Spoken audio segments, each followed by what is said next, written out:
Ambassador Dr. Michael Oren, although he's asked to be just called Michael this evening, is an American-born Israeli historian, military officer, author, and was Israel's ambassador to the United States from 2009 to 2013.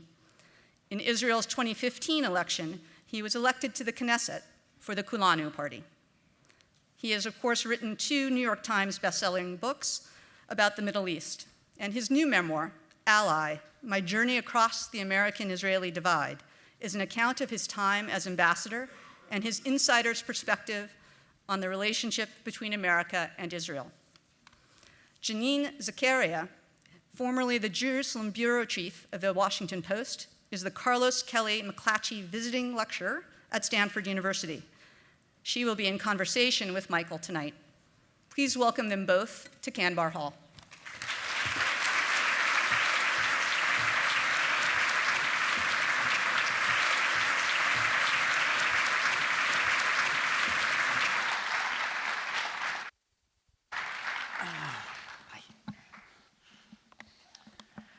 How's everybody doing?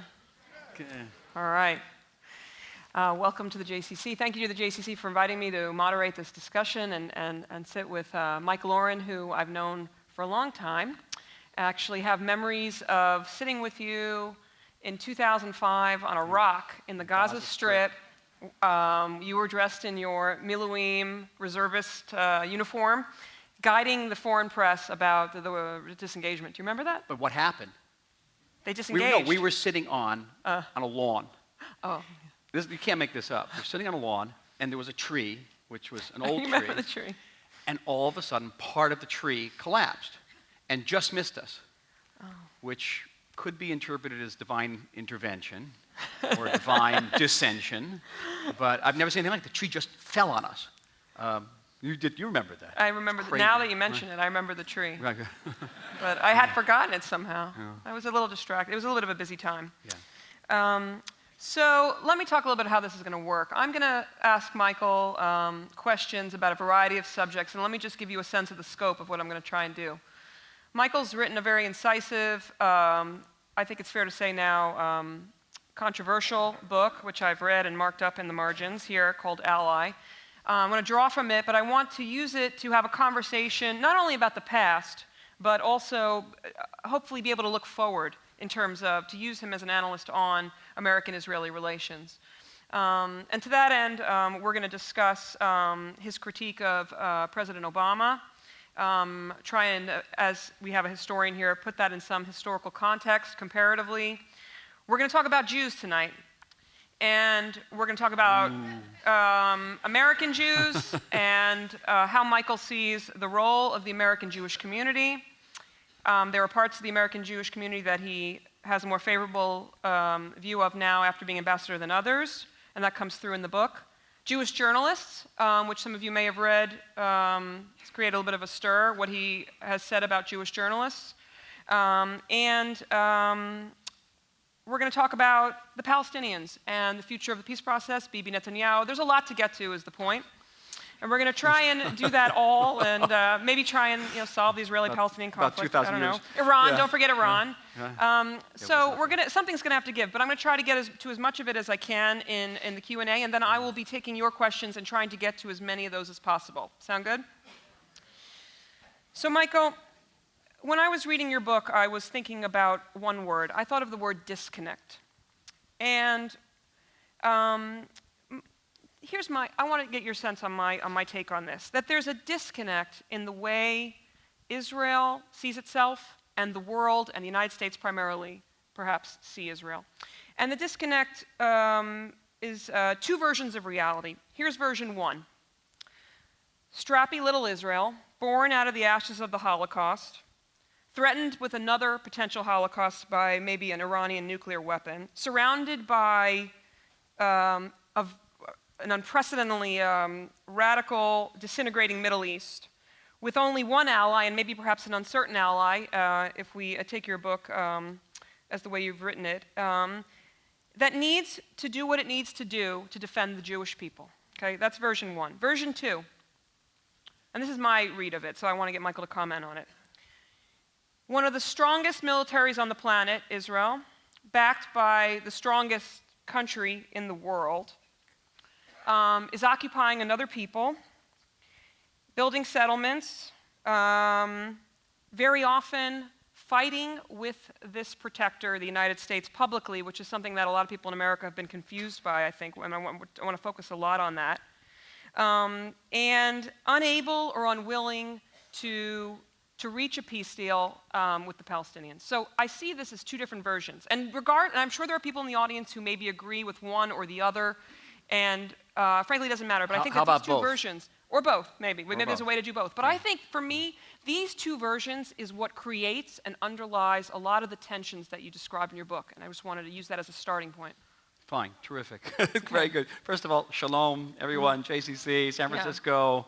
There was a time a couple of years ago, 20 years ago, where I would know or be related to just about everybody in this room through my wife, Sally, who by the way, she says, when I chose this title, I knew it was going to be one word with 2 syllables.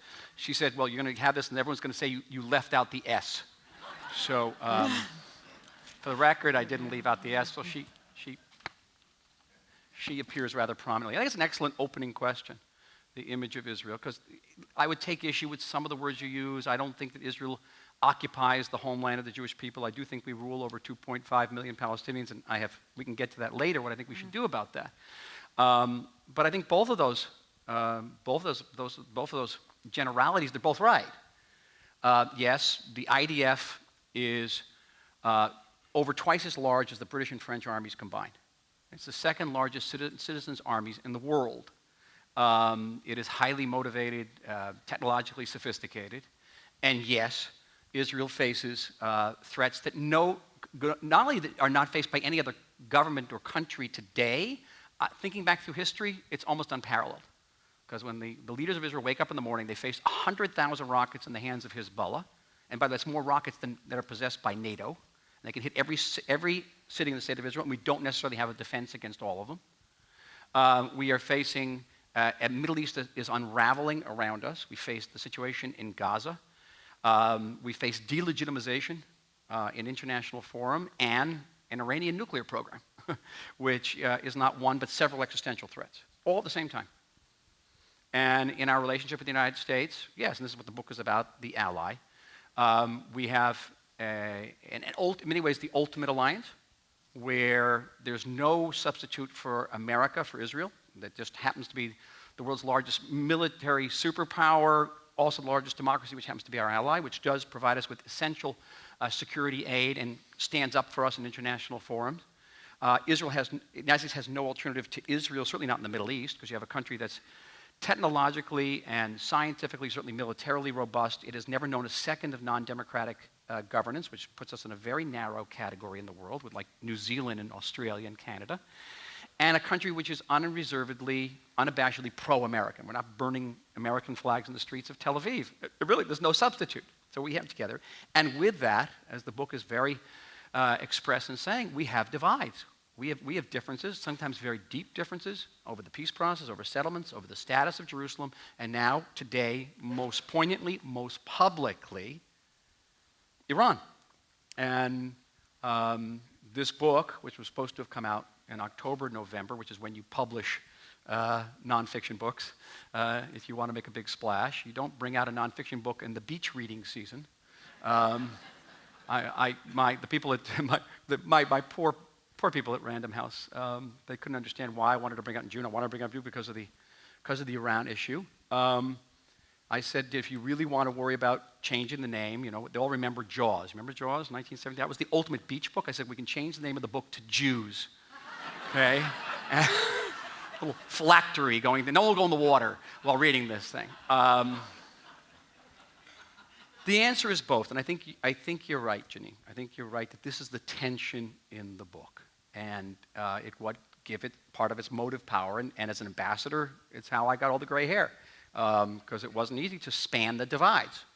And you yourself in the book seem to go back and forth a little bit. I mean, there are moments where you do acknowledge both of these realities. I think you do tend to favor more the first reality. I mean, you talk personally about growing up with facing anti-Semitism. You reflect often and regularly with about the Holocaust.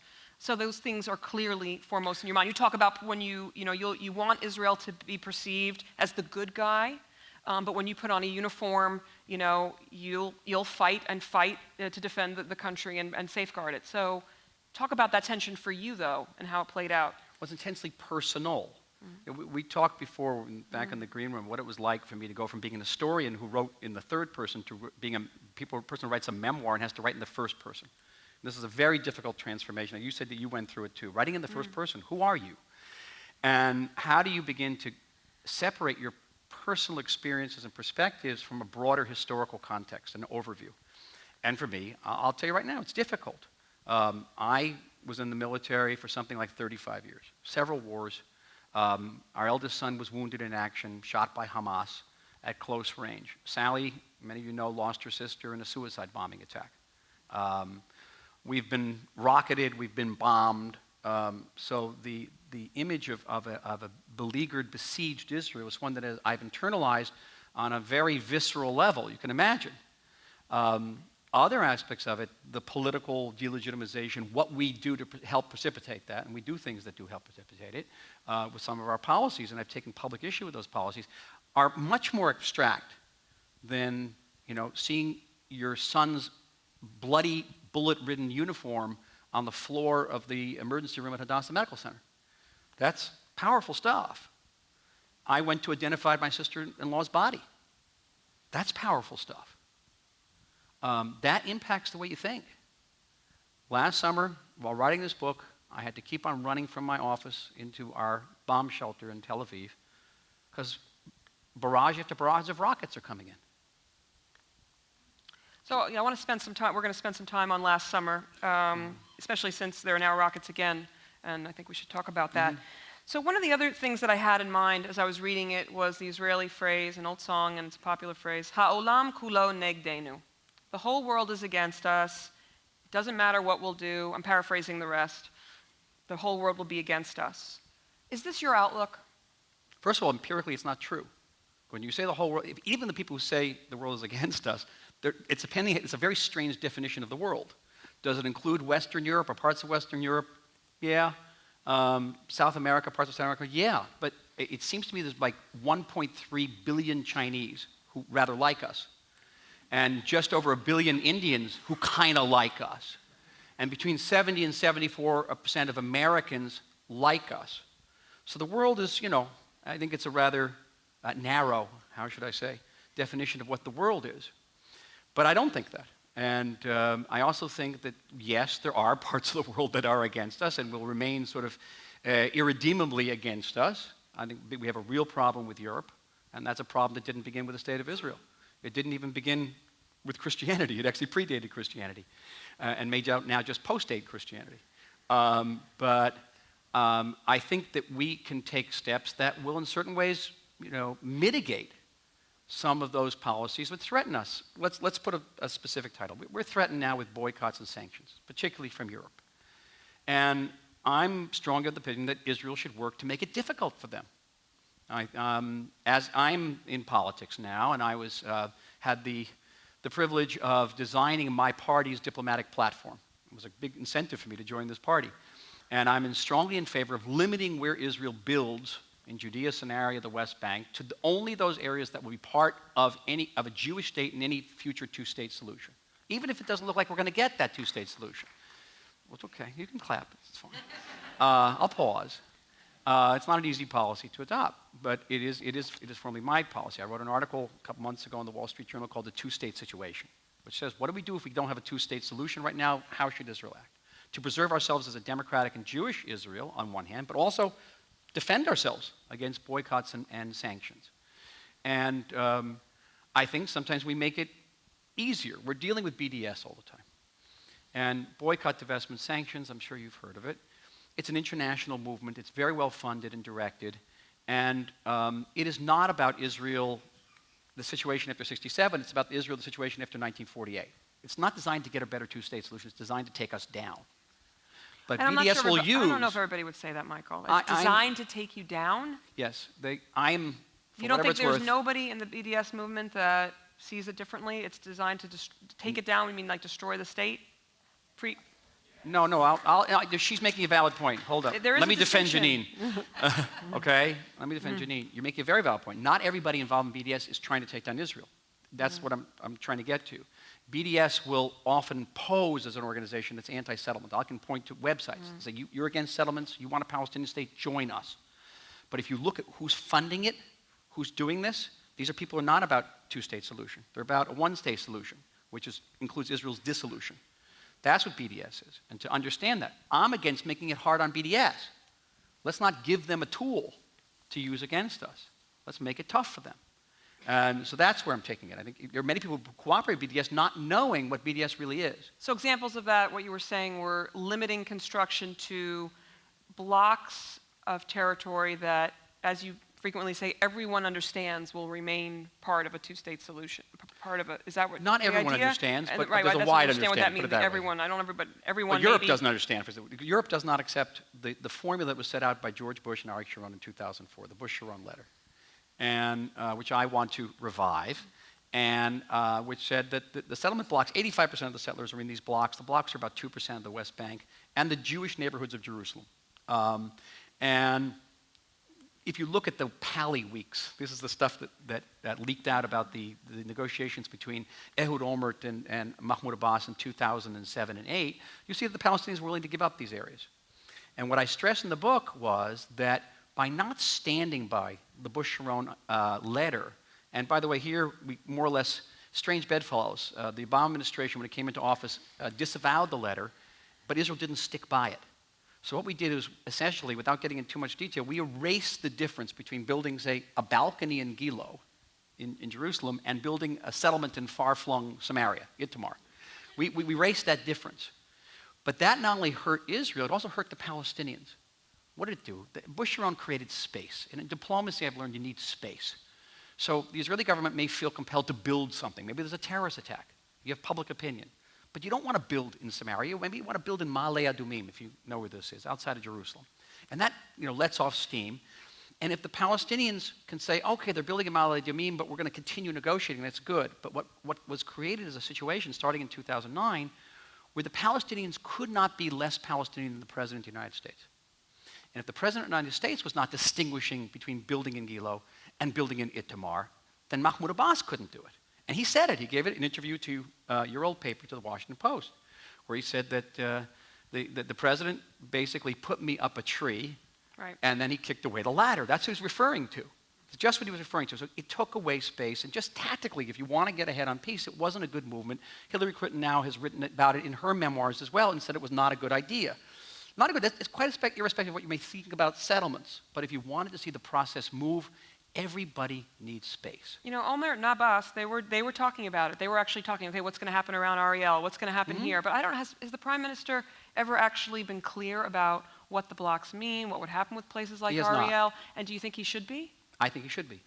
But that's my position. He had a meeting several weeks ago with the European Union's foreign minister, lovely person, Mogherini, former Italian foreign minister. And she came out of that meeting very upbeat, and she said, I just heard more or less from the Prime Minister, that's what the spin in the paper was, that he's willing to go back basically to the former of Bush-Sharon. Israel's only going to build in the blocks and in Jewish Jerusalem.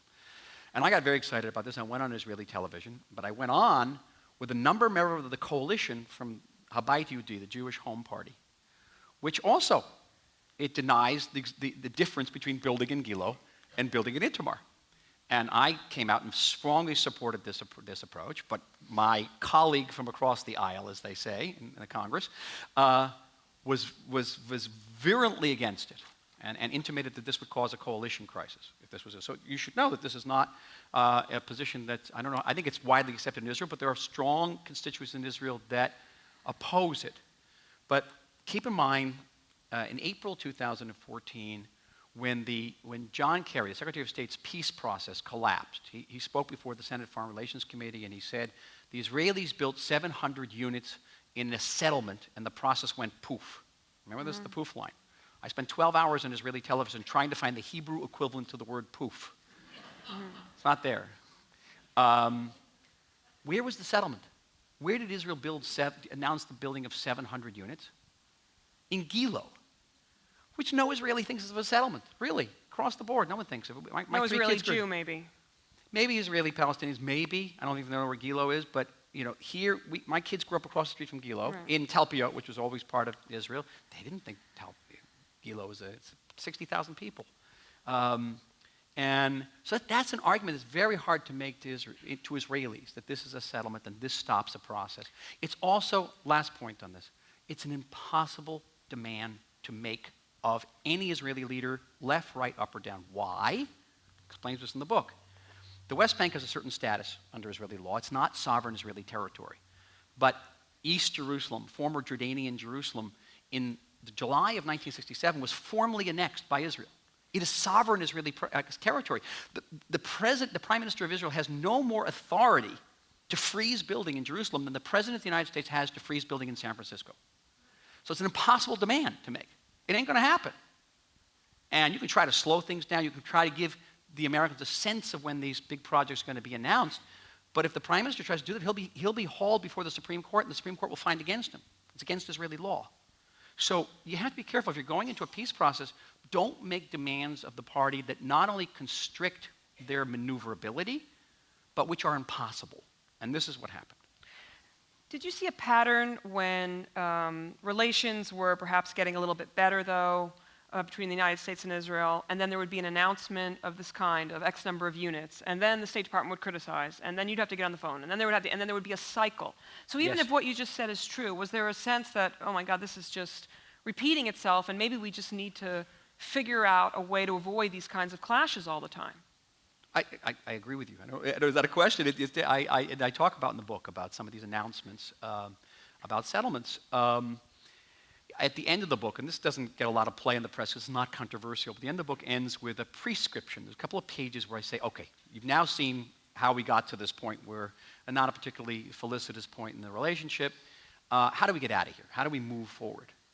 And among my prescriptions is that Israel, when it makes any decision, should always factor in what is the American interest, what is the American reaction, and how does this look through American eyes? Because the way superpowers see things is different than the way a small regional power see things. How does it impact the American Jewish community? We're going to talk about this later. And that doesn't always happen. I saw how it not happen. In one case I mentioned in the book where the United States stood by us in the UN, and we repaid them by announcing 1,000 units somewhere in the West Bank. It wasn't my happiest moment. And yes, it put us into another cycle. So I'm in no way absolving us in this book of responsibility. And that's my exhortation at the end of the book. Let's rethink how decisions are made in Israel. Not everything is domestic. So I want to get to the heart of the book, which I think is really President Obama and your feelings about him. There's been some written about your psychoanalysis of him that you do by reading his own books. A couple of quotes from the book about Obama. Quote, I wondered about the ramifications of reconciling with the Muslim world. This was in advance of President Obama going to Cairo and making his speech. Widely opposed to Israel's existence, and whether Obama's desire to dissolve the lines of the tribe included my tribe, the Jews. In another part, you say, to an unrivaled extent, Obama identified American interests with the Palestinians. And you talk about tectonic shifts in policy under Obama. Another point, you said, the president's cold-bloodedness, while perhaps a plus in fighting terrorism, could also lead to browbeating us. So my question is, do you think that relations under President Obama are demonstrably worse than they were in previous presidencies? Because I know you know the history of fighting between U.S. and Israel. So I was confused reading the book about whether there's an exceptional nature to the tensions with Obama, or whether you really think it's worse than the past. Okay, there's several questions in there. Let me unpack them. First of all, you made a lot of quotes, not all of them in context. Let me put it in context. Coming into this position as ambassador in 2009, at the outset of the president's first term in office, my first job is to figure out who we're working with. And the president wasn't very well known back then, not to Israelis, certainly, and I think to the United States even. I mean, he was a fantastically impressive candidate, but how deeply was he known? So my first job is to figure this out. So there's a section in the book called Obama 101. And since I wasn't a career diplomat, but a historian, I simply took my historian skills, tools, and set them to work to figure out who he was. So I sat down with everything he wrote, every interview he gave, and particularly the books he wrote about himself, and try to create a portrait of who he was and what his worldview. I'm trying to see the world through the president's eyes. And as I say in the book, I want to get to a point where we will never be surprised. At least I will never be surprised. And I saw this as my duty as ambassador. And you mentioned the cold-bloodedness. That's related to something that he describes in his memoirs. In his early part of his first term, every speech, he talks about his Muslim family ties. Today he doesn't, but back then he did. It's in the first inaugural address. It's in his first interview that he gave to a foreign television station, which was Al Arabiya. It was his first visits abroad, which were to Ankara and to Cairo. And it's there. He portrayed himself as a bridge. So it's a perfectly legitimate tool and question for an ambassador to ask, okay, how does this impact us? The book does say that if he can reconcile with Muslim populations in the world, this could redound to our benefit, but not if it's at our expense. And I think that's, again, a legitimate question to ask, an equation to pose for Israelis. He did come out quite frequently against tribes early in his term. Just recently, he was at my old synagogue in Washington and described himself as an honorary member of the tribe. But we had to think about that. What does that mean, someone who's against tribes? What does that mean? And people weren't delving into these concepts in very deep ways, but I had no choice. These are a matter of national security. Was he different than any other American president? Was he more critical of Israel than any American president? I have, again, the historical view. There was a famously strained relationship between David Ben-Gurion and Dwight Eisenhower. Eisenhower in 1956 threatened to sanction Israel over the Suez Campaign. There was a strained relationship between Ben-Gurion and John Kennedy over the Dimona nuclear reactor. You want to look at some of these protocols of these meetings. I've read them all. Hard stuff were said. The relationship is not static. It evolved. It evolved after 1967 when Lyndon Johnson woke up one morning after the Six-Day War and said, oh, there's this little superpower out there that just defeated several Soviet-backed armies. We should have a military alliance with this country. And even then, differences over settlements. Truman never accepted Israel's capital in Jerusalem. But 1981, Reagan is condemning us for the Iraqi nuclear strike. But in the mid-'80s, there's a change. There's really a threshold period, sort of mid-Reagan period. The very intimate alliance is born. And I talk about it's based on two principles: no surprises, no daylight. And that is carried on through 16-plus years of presidencies, the Clinton years and the Bush years. And we were aware that we had been sort of spoiled by this. We'd grown accustomed to this type of intimacy. And along comes a new man in town, President Obama, who comes into office with a different worldview, which is his prerogative as president to have a different worldview, but which includes, among other components, a collegial approach to international relations. America doesn't have to be the leader anymore. We're not the world's policeman. A heavy emphasis on international organizations like the UN that haven't always been so friendly to us. A strong emphasis on outreach to what President Obama called, even that it's a loaded term, the Muslim world, reconciling with Iran right out of the gate. Reconciling with Iran. This is a country that wants to destroy us. And, as I said here, an unprecedented American support for the Palestinian issue in a way that we hadn't seen before. Because, remember, the first president to come out in favor of a Palestinian state was George Bush, but he had it in a sequential order. The Palestinians first had to democratize. They had to defeat terror. They had to end incitement against Israel. Then they would get the state. Obama more or less reversed the order. First to get the state, and then they democratize. For us, that was a very significant difference. You can agree with or disagree with it, but I had to deal with this. And I made policy recommendations to the Prime Minister on the basis of it. The book tells which policy recommendations were accepted, which weren't. But in Israel's predicament, in Israel's situation, this is our ally. This is the democratically elected head of our ally. Let's figure out what the world looks from his eyes. How can we accommodate ourselves, accord ourselves to the degree that we can? At the end of the book, I said, Israel's relationship with the United States should always be thank you, thank you. But every once in a while, we have to say, thank you, but. Today, in the shadow of the nuclear negotiations in Vienna, this is a thank you, but moment. It just is. And we do it reluctantly, the but. I hope that's helpful. Well, I mean, I think fundamentally what was puzzling to me is that you also identify a lot of times when Obama really did have Israel's back. Yes. Right? I mean, Why is that puzzling? because Tachlis, I want to get a handle on what he actually did that was, say, worse than some of these other spats. Was it a tonal thing? Was it the comment about, that you're apoplectic about in the book, or really about when he talks about basing a two-state solution on 67 borders with swaps? It was very severe. So severe. Although maybe we could talk a little bit about why that is so severe for the audience to understand it. But I saw him, with the Carmel fire, as you point out. Moving passage, by the way, I think.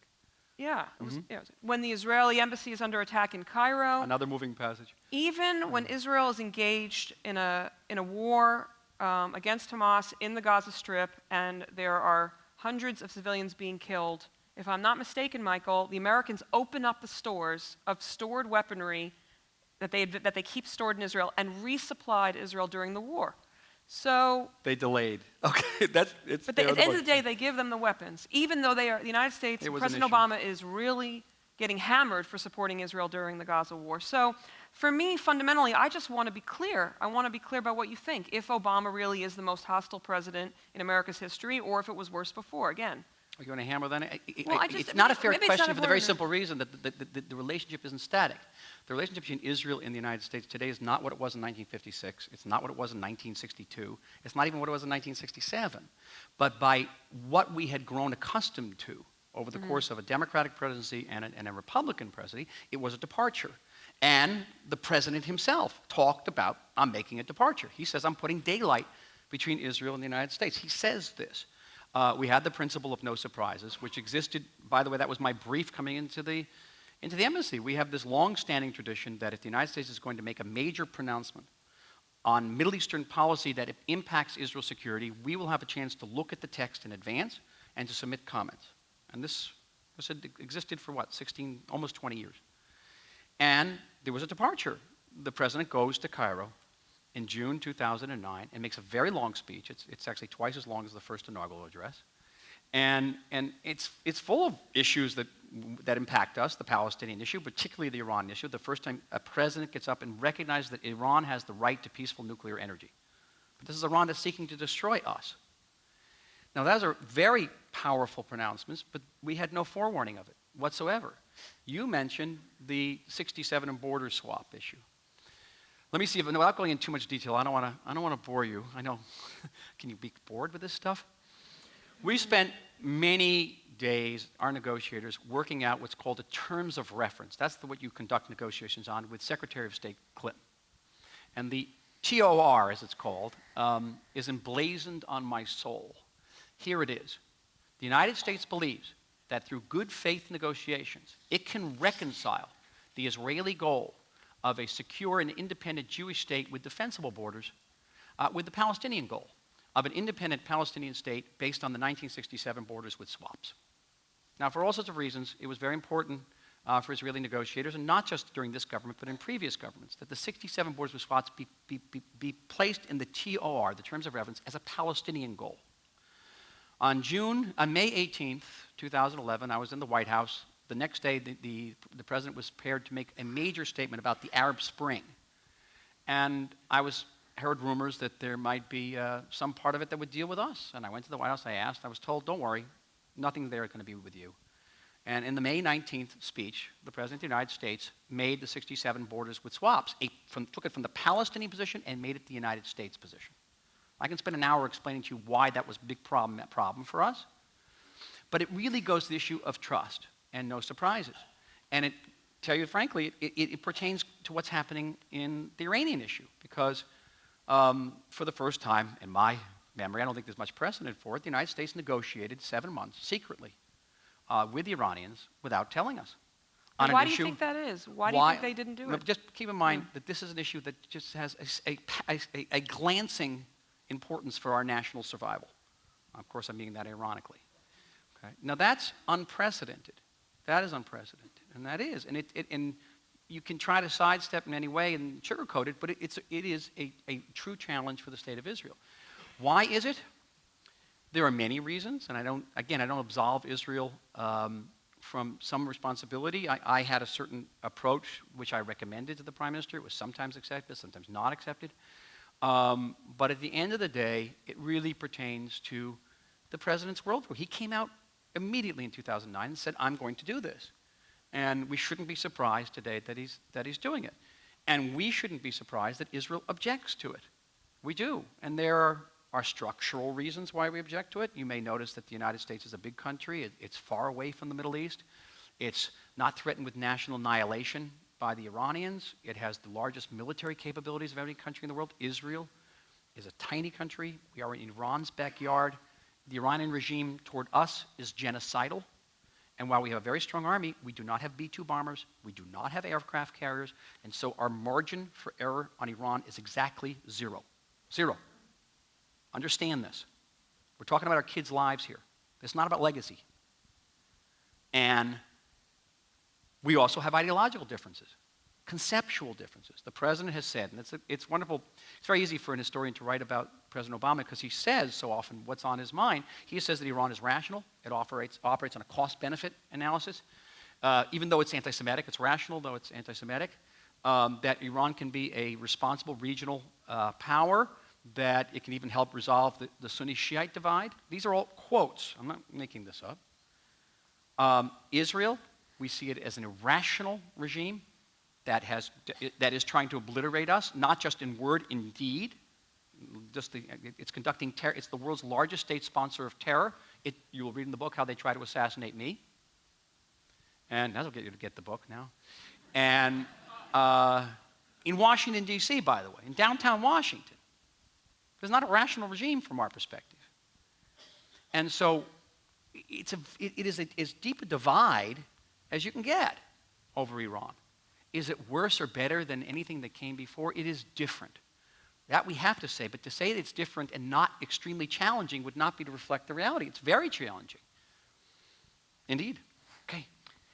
I was reading a little bit of history myself, and here's a historical quiz for you. Which Please. American president said this of an Israeli prime minister? The audience can guess too if you want. Boy, that guy makes it hard for you to be his friend. Probably George Bush Sr. Or Clinton of Netanyahu. It's Ronald Reagan, actually, talking about Begin during the Really? whole AWACS thing when Begin was lobbying on the Hill Right. to, and I looked at that when I was thinking about Bibi's visit, making his speech on Iran, which I know you opposed.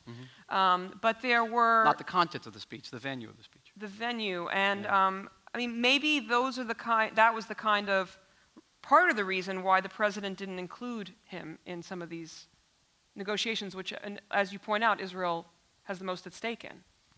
I don't think that was that the negotiations had already been concluded by the No, but I'm saying by the time the kind of atmosphere, the point that Netanyahu, who knows America, went and gave that speech anyway. That was the culmination already of so much tension between them. You're so right. You're right. I can't disagree with you. The book tells the story of how we got to that point. And what you may ask, what does all this have to do with the Iranian issue? The issue of trust is so basic here. And because trust is a matter truly of national survival for us, I'll just give you a small example that's happened in the last few weeks. The administration's messaging, as it's called, its mantras, beginning in 2009 was the United States has Israel's back, all right? All options are on the table, and I'm not bluffing. And just about 2 weeks ago, the president gave an interview on Israeli television where he said there never really was a military option. So what does that mean? He was bluffing? But that goes to the essence of trust, which is not an academic question for us. And the book traces the crises of trust and the successive crises of trust that amount to the situation where you decide where the United States conducts negotiations without telling us on issues that are vital for our national security. But it's a long story. So you don't believe that President Obama and his team are actually trying to prevent Iran from getting a nuclear weapon? Or do you think that they're trying and they're just failing miserably with their approach? Because they're too We naive? do not believe that this deal, and by the way, we? I'm talking about, I'm in Knesset now. We agree about nothing. We scream at each other. If the seats weren't screwed down, we'd throw it at one another. The perception that this deal is exceedingly bad for the state of Israel is multi-partisan. I can point at just almost nobody within that 120-member body who thinks otherwise. Now, that's saying something. And here, so many former members of the president's own team have come out and say it's a bad deal. And 5 former advisors came out just earlier this week and said it's a bad deal. Robert Gates has said it's a bad deal. And people are quite knowledgeable. Alan Cooperman, probably the America's most knowledgeable person about nuclear physics and these issues, came out with the New York Times op-ed last week that said that this will give them a breakout period of a month, at the most. These are serious people. It's not just us. The difference is between the American advisors and Alan Cooperman is that our lives are at stake here. Ultimately, I think it's America. This deal is bad, not just for Israel. It's bad for America and the world. But that's our duty to say that. And but say it. You agree that publicly, the way it's been said, it's constructive or not, or has it helped in some way? Maybe. I mean, Bibi did give a very powerful speech on the Hill. I mean, so maybe it resonated with Congress, who you say in your book is Israel's ally. I mean, you go to Congress every time there's a problem with the executive branch. So maybe it wasn't all negative. I can give you the flip side. Again, I don't want to give away all the great, the exciting parts of this book. But the book also traces the way we cooperated with the president's policy on Iran. I'll give you just one example. In the late fall, early winter of 2009, the United States preferred to Iran a compromise formula known as the TRR formula. Don't you love this? TOR, TR. There's going to be a quiz afterward on all of this. TR stood for Tehran Research Reactor. And the plan was to take the nuclear stockpile, the enriched uranium that Iran had then, by the way, which didn't include 20%, it was only 3.5%, and ship it out to France and to Russia to have it processed to 20% and then sent back to a Tehran research reactor where it would be made into medical isotopes. Now, this was a risk for us. Iran needs no nuclear isotopes. I don't know, they could buy them. It was a huge risk for us.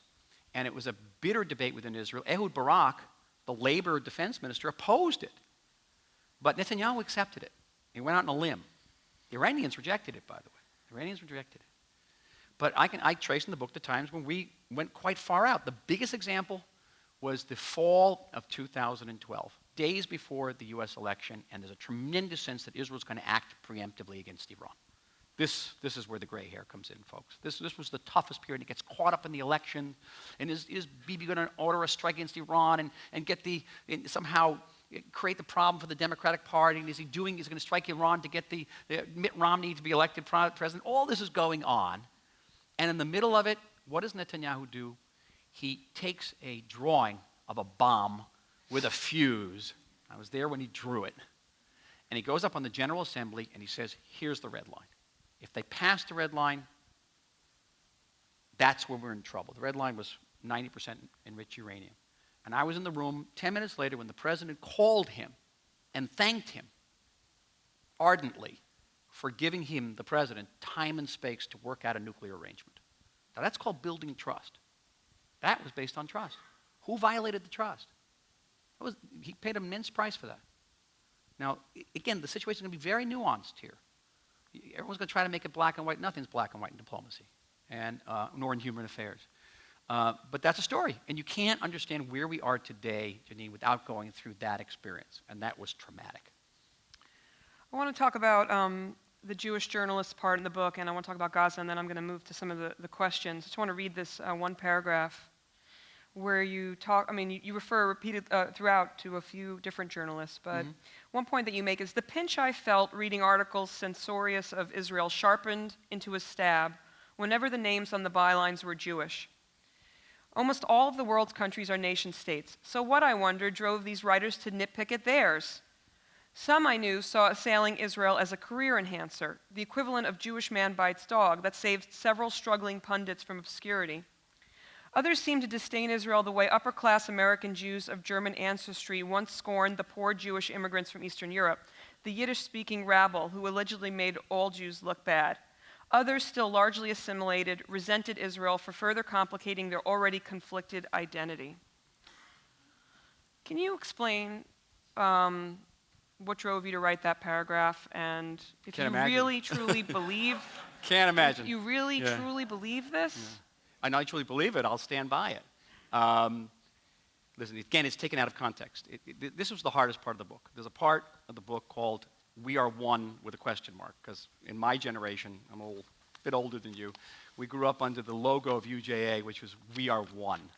And the book, 400 pages, took me a year to write. I took off 50 days for the Gaza war last summer to defend Israel. Those 4 pages took me an entire month. And I went back to them again and again and agonized over those 4 pages, our relationship with American Jewry. And there's also a section about our relationship with the press, but there's a bit of an overlap here. And here was the fact, and I think this is an irrefutable fact, and that is, if you look at the people who write in media today in the United States, there is a disproportionate number of Jews. Jews are very, very active in the American media. And in the previous paragraph, I talk about how anti-Semites are always saying how the Jews control the media, and that's why the media is pro-Israel. Well, the first part may be right. Jews are very active in the media, and I talk about all the Jews on the op-ed pages. The op-ed pages I liken to a loud mishpucha argument between various people on the right and left. Look at the people who have the columns. And but the fact that Jews are very, very highly represented in the media does not mean that the American media is pro-Israel. And again, this is a book that's going to touch on every tough issue. I'm not shying away from everything, but it's true, as a Jew, as an Israeli, every time there were these very critical articles of Israel written by an American Jew, it hurt more than it was a non-Jew. It just does. I'm just being honest here. And it is true that there are American Jewish journalists, and I'm not going to start naming names here, who make a point of saying, I'm Jewish, therefore I can criticize Israel. I'm not those guys. I'm not those settlers. I'm not those Likudniks. I'm different. And again, I think that's an unassailable observation. It's there. And it's something I had to deal with. It's just something I had to deal with as an ambassador, something I had to deal with as a Jew. And it was painful. I'm talking about pain here. You see it as criticism. I see it as pain. And I give specific examples of just some horrific things that were written by Jews in largely Jewish-edited journals. One of them, this whole accusation that Israel or Israelis are the world's leader in human organ trade. Front-page issues. And also where these articles appeared. They're on the back page and the front page. Over the fold. And it's painful. I think it's at some point a great challenge for us, even to our security, but it's painful. And I have to ask myself, okay, what is it? What is leading these people? And what you're reading here is an internal, I'm bringing my reader into my internal dialogue with myself. Why? Why is this happening? Is it because we make them uncomfortable? I mean, there are lots of countries in the world. Like I said, there are 194 states in the world. Most of them are nation states. Like 189 of them are nation states. What is it about the Jewish nation state that so upsets them? Later in the book, I talk about a correspondence that I have with my former college roommate, who's a very prominent Washingtonian and is very critical of Israel at times. And I asked him, all right, what bothers you more? When Israel accidentally kills a Palestinian child, Israeli forces have accidentally killed a Palestinian child in the West Bank, or when American forces bomb an Afghani wedding and kill 24 people? What bothers you more? And if the former bothers you more, you've got to ask yourself why. You've got to. That's just being intellectually and spiritually honest. And I challenge a lot of people to answer that question differently. I care much more about the 24 Afghanis that our forces, the American forces, killed by accident than the Palestinian child that Israeli forces might kill. And my guess is, for a certain type of American Jews, that is more painful, is more problematic. There's that chapter, I'll stop with this because we can go on forever on this. The chapter opens, I never read from my own book, but here, the chapter on We Are One, ? Opens with me going to an art exhibit. Strange enough, it was one that was donated to me in my name at American University, and this 90-year-old woman comes up to me, and she says to me the following: I like you, but I don't like what your country does. And I said to her, Madam, do you like everything your country does? And she says to me, quote unquote, no, but your country must be perfect. And that starts this whole discussion about Israel and American Jewry. Do I sound emotional? It's emotional. Well, I felt very emotional too reading it because when I spent 2 decades reporting on Israel and the Middle East, and when I would travel, my name is Janine Zacharia, and people would always say to me, "Where are you from? Where are you from?" And I'd say, "Oh, I'm from New York. I'm from New York," And they'd be, "No, where are you from?" They want to know, are you Jewish? Are you Arab? And to me, it was not a relevant question.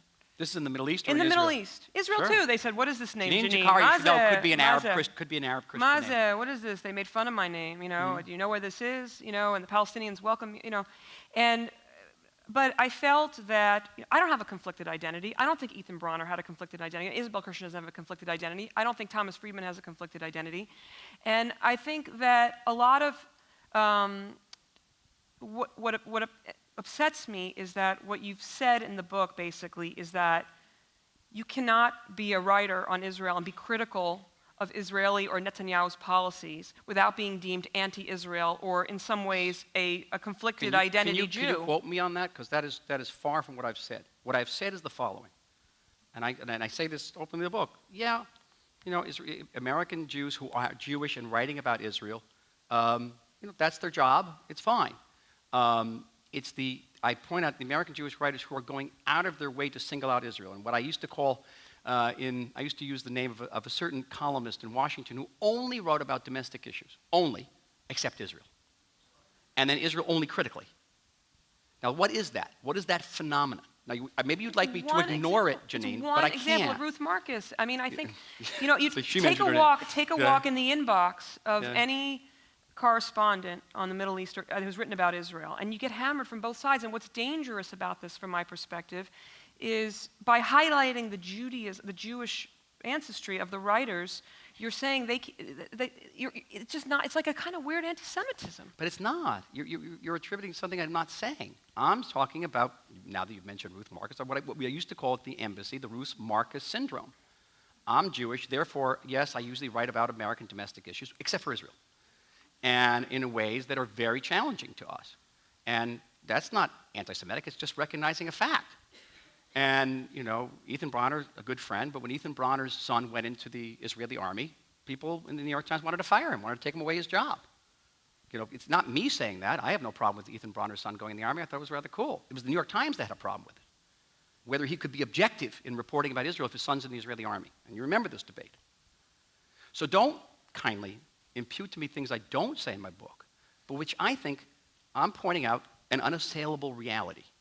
It exists. I know it's controversial. I know it's painful. There's a lot of pain in this book. But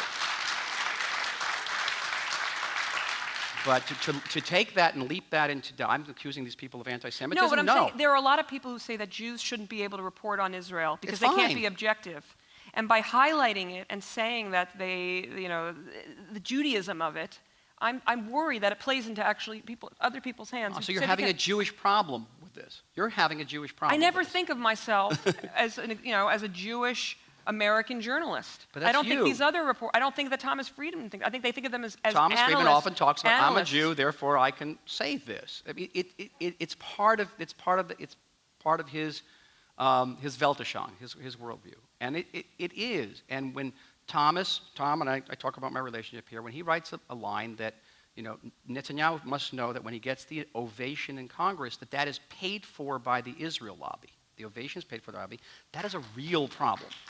You want to talk about anti-Semitism? That is touching on one of the oldest anti-Semitic tropes there is, and that is the Jews buy influence. That's what it is. And the book tells about how I got on the phone and begged him to take it back, and he wouldn't. And to me, that's an issue. You can skirt it. You can write a fluffy book that's not going to touch on these issues. But I wasn't going to do it. I made a decision that I wasn't going to run away from any of these tough issues. And I did. Well, it's an interesting section for people to read when they pick up the book, and they can make their own decision on that. Let's broaden it to the American Jewish community, which I know this is something that a lot of people are asking about in the cards. Yeah. What should be the role of the American Jewish community when it comes to Israel? I think American Jews, if you're asking whether they have a right to criticize, they have a right to criticize. And I spent much of my time going throughout synagogues in the United States, giving several speeches, one of which was called Israel and American Jewry, What Can We Expect of One Another? Hard question. What can we expect of one another? And On the Israeli side, Israel claims to be the nation state of the Jewish people, and I think it's about time we start living up to that claim. And not start investigating how different people practice or don't practice their Judaism. We are the nation state of the Jewish people, or we aren't. And that raises all sorts of very difficult issues, difficult politically, by the way, for me. Israel, when it makes a policy decision, should take into consideration the way those policies impact the American Jewish community, because the American Jewish community is our hinterland. We don't have a hinterland. I don't know if everyone's Jewish here, but the American Jewish community is our hinterland. Let's not alienate our hinterland. Be a good idea, strategically. That's why I keep on going back in the book. I talk about issues like women of the wall and conversion issues, trying to convince Israelis who don't understand these reform and conservative women that they want to wear, tefillin and pray for Torah. They don't get it. But I had to explain it to them in their terms. It's strategic. It's not a PR issue. It's not even a Jewish issue. It's a strategic issue. You want a relationship with the United States, you may not want to, arrest these women. I spent more time on the women of the war. There's a whole chapter on women of the wall as a strategic issue. But what can we Israelis expect of American Jewry? What you can expect is that, first of all, respect our democratic system. You may not like the outcome of our elections, okay, but Israel's democracy is truly one of our greatest accomplishments. Again, I mentioned we're part of that small club of that tiny group of countries that have never known a second of non-democratic governance, but we are the only member of that club that's also never known a second of peace.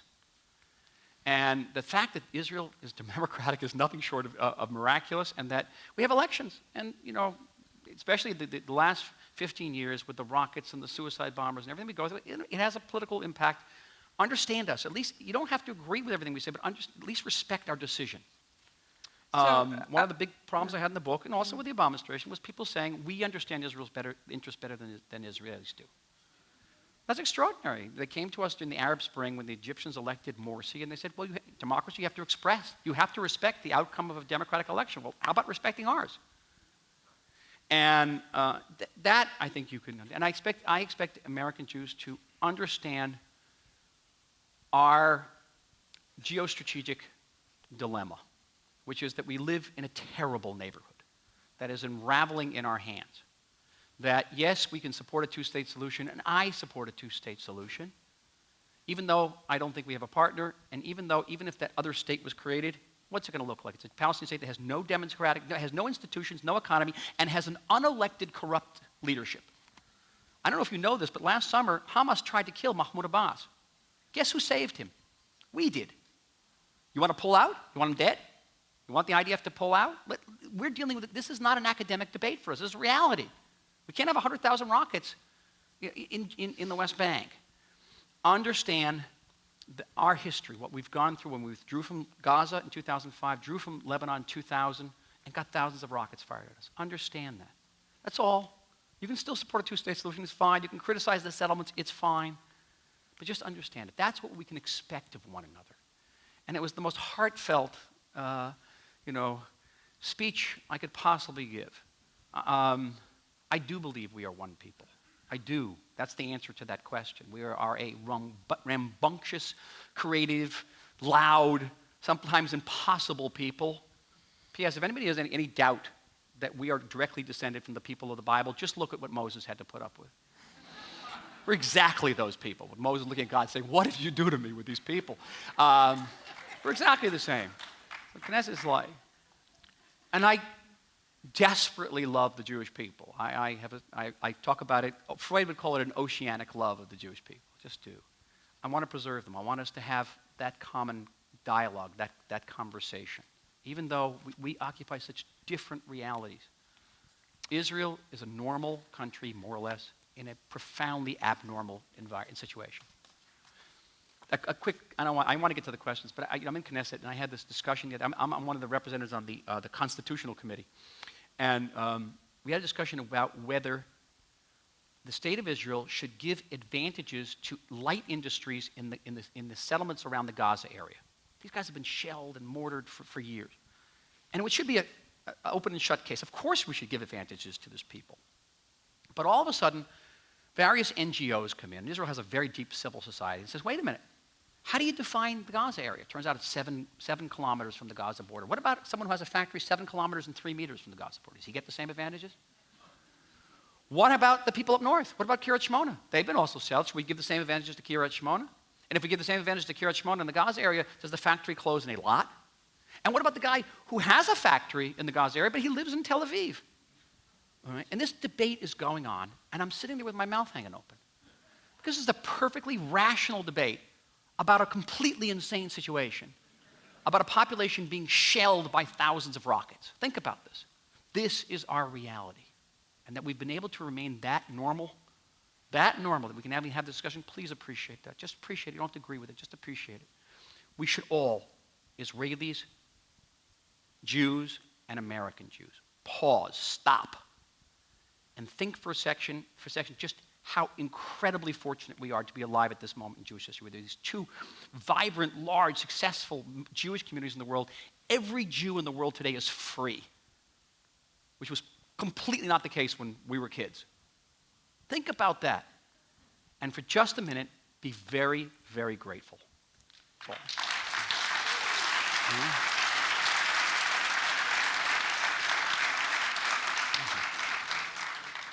There's a lot of questions about American Jewry here, naturally, and your love for American Jewry, you made clear, but this questioner asks, I'm tired of Israelis judging American Jews as ersatz Jews. We aren't Jewish enough because we aren't real Zionists, because we live here. We haven't served in the IDF, no skin in the game, and we don't have the right to criticize Israel or its policies. We are good enough for your money, but nothing else, and yet when we try to tell Israel to buzz off, we are also told we're to blame. It's a bad deal. I'm not going to take issue with it. It's an issue I deal with the book. I actually, acknowledging this reality that in the book I say something very radical. I said we've grown in Israel. We've grown accustomed to getting the support, often unconditional, of American Jews, particularly Jews whose form of Judaism we as a state don't recognize. And I don't think we can take that for granted. I don't think we should take it for granted. I think we have to work proactively to claim it, to change it. Yes, I think criticism of Israel is justified at times, but keeping in mind our reality. We criticize policies. I don't know what exactly about that part you want me to take issue with. No, I'm just, about the question. I guess it's just I wanted that person's frustration to be able to be aired in the context of the Fine. conversation we're having. What does that mean, keeping in mind our reality? What happens if you're sitting here in this audience and you watched with fear the war last summer, because you do care about Israel, and you care deeply, and you don't want them being shelled, but you're worried that this tactic, which has been tried before, to bomb Gaza and is not going to achieve the objective, that they're still going to have their arsenal, that they're still going to have their tunnels. And even if you didn't care about the death toll on the Palestinian side, the Israelis sent the mighty IDF they became like a demolition crew to try and deal with these tunnels, and 66 Israeli reservists are killed in what was described as really a non-planned war. Are you allowed, as an American Jew sitting in San Francisco, to express distress over this and criticism of that policy? What's allowed mean? I mean, Is it taking into the realities? We're not the speech police in the state of Israel. You can say whatever you want in the Bay Area. Some of the things you say, I may say, wait a minute, we have a reality, as not to belabor the term, which is more complex. And I understand your discomfort, because every night we're being bombarded by bombs, by rockets. You're being bombarded by terrible images in your media, which is not easy either. I don't mean any way to belittle that. It's very difficult.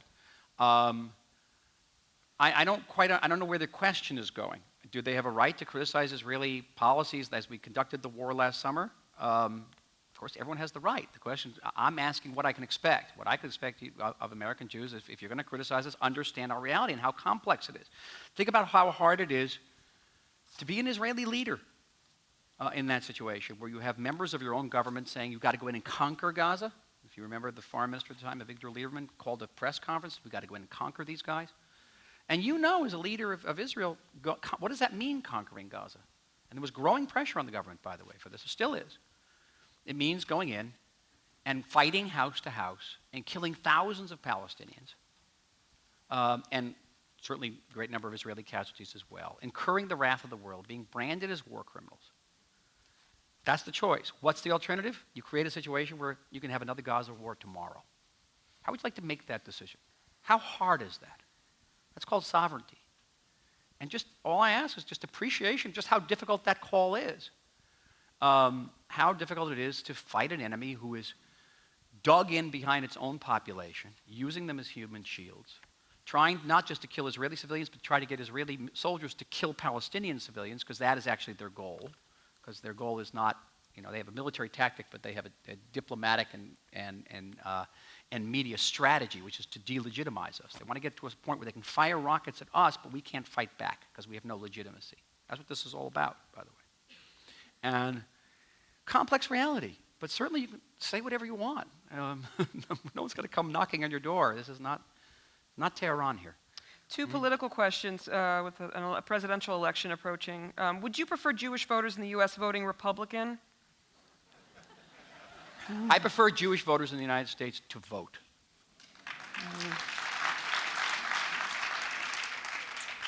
Another question. Jews in America overwhelmingly supported President Obama in the elections. Do you think they made the best choice based on the current state of affairs in the Middle East?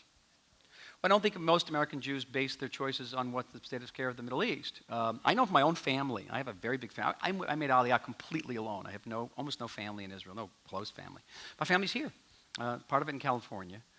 And I don't know of anybody in my family who voted Republican in 2012. And they care about Israel. They love me. I'm a nice guy. They have Israeli relatives. I asked them, okay, what were your choices based on? It's overwhelming. This is very interesting. What do you think their choice was based on? The composition of the Supreme Court. Yeah, everyone's going, yeah. And you've seen it in action this week, by the way. You saw it in action. So does that mean it's not a zero-sum game? They care passionately about Israel, but they also care passionately about the composition of the Supreme Court. And ultimately, that was determined their vote. Now, that's my family, whom I love and respect. Yeah. Sticking with politics, how will Hillary Clinton be? Better for Israel if elected president?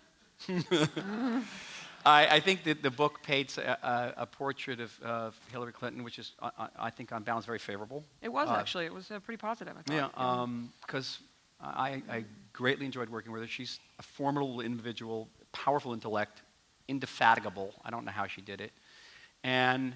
But I want to say this. I'm not going to get involved in internal American politics here and say vote for this person or that person. But the issue is not so much Hillary Clinton as it is the Democratic Party, which is moving in a certain direction. We have to take stock of it and understand that if a Democrat is elected in 2016, Israel cannot expect to maintain the status quo in its policies toward the West Bank and Palestinian issues and expect not to have issues. Understand that. Was that a amen? Amen. So just understand it. I'm all about reality checks, folks. I'm all about reality checks. And we have to, again, it's the ambassadorial's job, and it's also the member of Knesset's job. I think it's also the Jewish job to face up to reality. This is reality. And just that everyone should know. So flesh that out, Michael. What does your two-state solution look like, and how are we going to get there? My two-state solution, as I let out, as I described it in this Wall Street Journal article several months ago called The Two-State Situation, was that we cannot reach a two-state solution right now, and even if we did, it would be extremely problematic. I talk about the Oslo process, and I was involved in this process from its beginnings almost, is predicated, first of all, on a Western model of people sitting opposite sides of a table and signing a piece of paper, which is not usually it's not the Middle Eastern model, which is people sort of wink and nod. Let's not put this down on paper. Like right now, Israel exports all of Palestinians' agricultural produce from the West Bank because Syria is closed off. All of our trucks operate. We keep the West Bank Palestinian, we keep the Palestinian Authority alive this way too, not just security-wise, but economically. Now, none of this is written down. You guys don't even know about this, do you? But that's the idea. We don't want you to know about it because it works. It's actually a type of coexistence that works. So I want to take that model, which is a Middle Eastern model, of working in cooperation with Palestinians and perhaps others in the Middle East, but not to formalize it. And to ask the question, do not ask what each side cannot give. Let us ask what each side can give, given the current situation. I know this is a radical notion, because the Oslo process is predicated on a number of things which neither side can give for the foreseeable future. For example, it's asking the Palestinians to recognize us as a Jewish state, which is very, very difficult for them. It goes to the heart of their identity. But that's the only way to really end the conflict, on basis of mutual recognition of the unassailable right to self-determination. That's how you end the conflict. Very difficult for them. So let's not ask them to do that. They don't have to recognize us. I don't want them to. They don't have to say end of claims, end of conflict. They don't have to give up their claim to Jaffa and Haifa. We can create a situation where 90% of the Palestinians in the West Bank right now really never encounter Israelis. They don't encounter Israeli soldiers. Let's take that reality and make it stronger.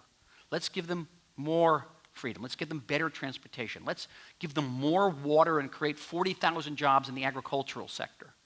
Let's encourage our friends in the world, like the Europeans, to build institutions there. This is what my friend Salam Fayyad was doing when he was the prime minister before Mahmoud Abbas kicked him out. He was building institutions.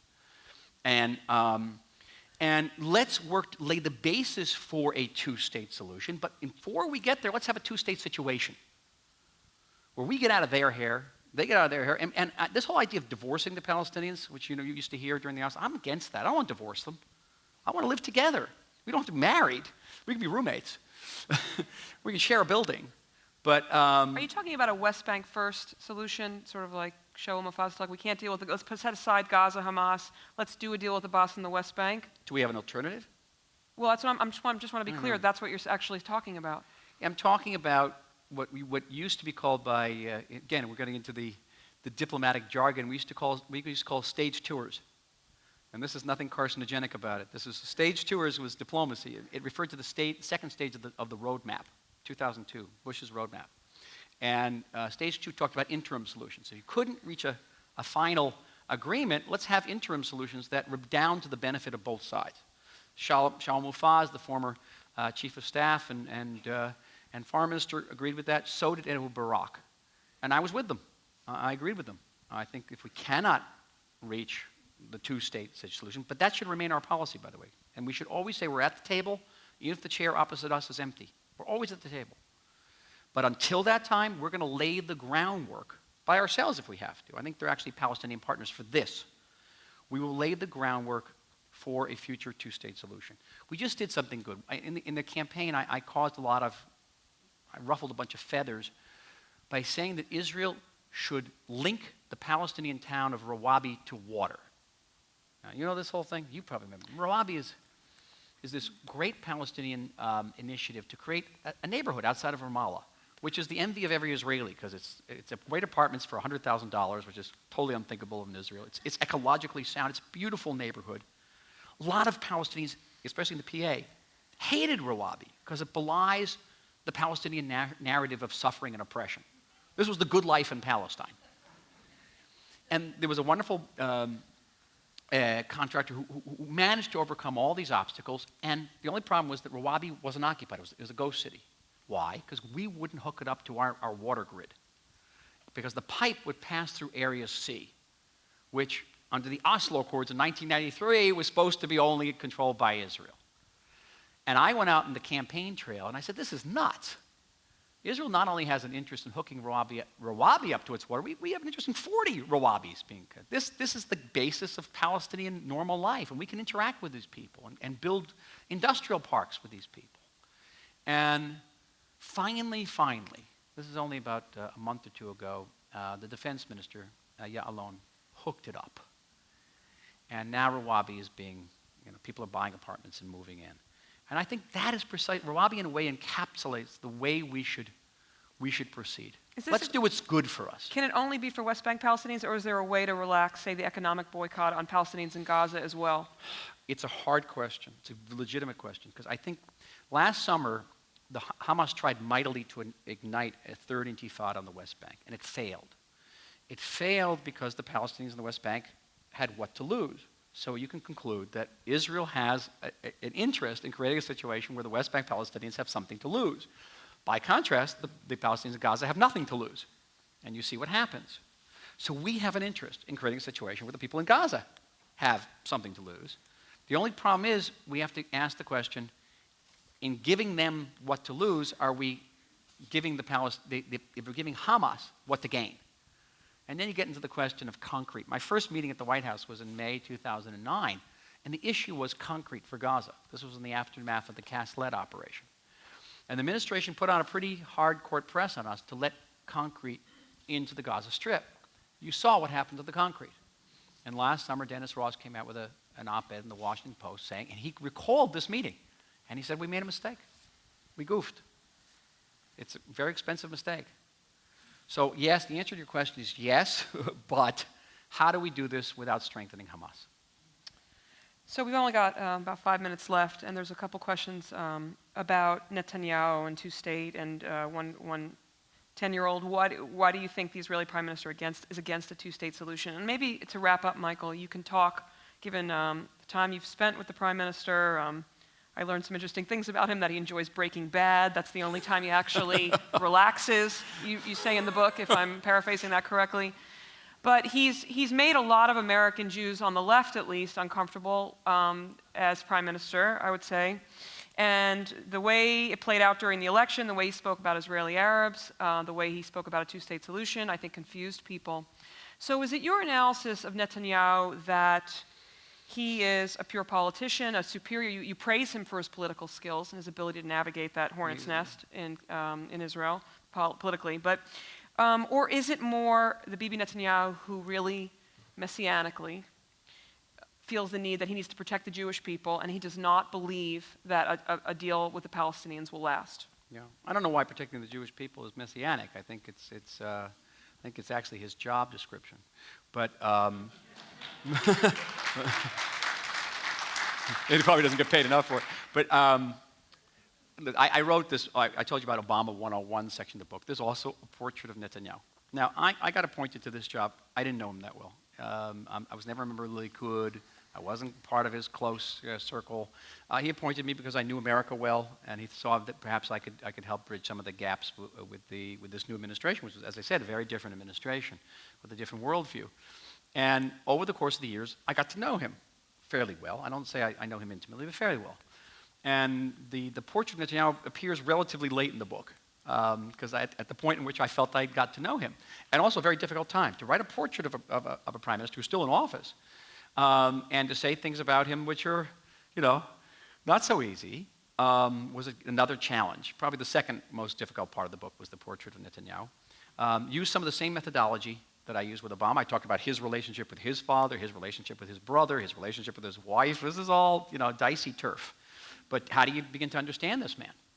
One of the things I said was that his father, Ben Sion, was an historian, and that he imparted to his son a very, what's known as the lachrymose interpretation of Jewish history. That Jewish history is a long series of inquisitions and expulsions and massacres, culminating in the greatest mass murder in human history. It's a very dark world.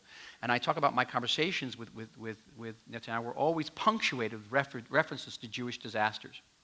It's a very dark view. And this, of course, impacts his policy. But far more than that, Netanyahu sees himself as a man in history. What does that mean? We're all in history in some way. Some of us, I guess we're all going to be history. But alas, mortality. He sees himself in a transformational role, and he sees himself as having been entrusted by history with a destiny. And that destiny, as you alluded to, is to save the Jewish people from existential threats, Iran, for example. And whenever newly appointed American officials, administration officials, would come to me and say, okay, who is Benjamin Netanyahu? I would always start out, understand that he sees himself as a man in history, that he's about destiny. And once you understand that's the key. Now, is he fulfilling that role? Is he succeeding in that role? I mean, history will determine that, whether he has or not. That's, by the way, I'm letting off the last paragraph of the book. But, and you're right. The book also describes the sort of zigzag on the two-state solution during the election, the remark about Israeli Arabs, all of that. By the way, I was the author of our party's reaction to that, which was, I'm proud to say, was the first reaction, and it was quite strong. And Netanyahu apologized for that remark. He reiterated his support for the two-state solution, is doing it now in the face of a lot of opposition in his party and in the coalition. It is our party's position, so it's easy for me to say, that's great, but other people take issue with it.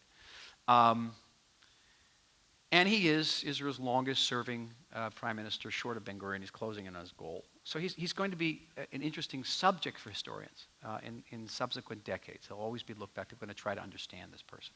As an historian, I was always appreciative of ambassadors who wrote their memoirs, because you think that historians only use documents in archives, but documents in archives is just one person's opinion at one time, and believe me, it's very subjective, and diplomats are always writing things with a view that 30 years from now, someone's going to be reading this thing.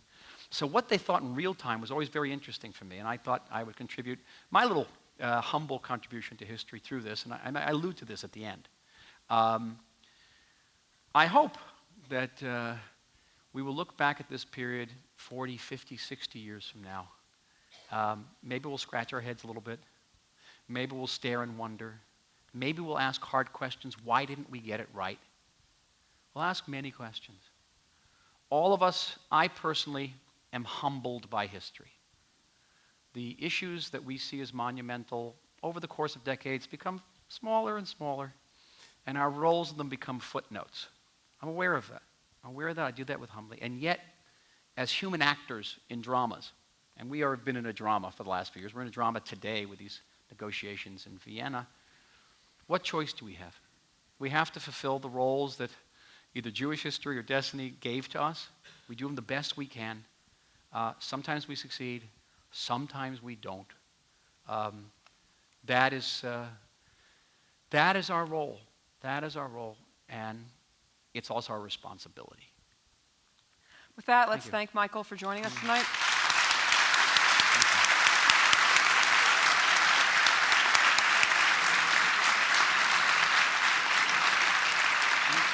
He'll be signing books out in the lobby.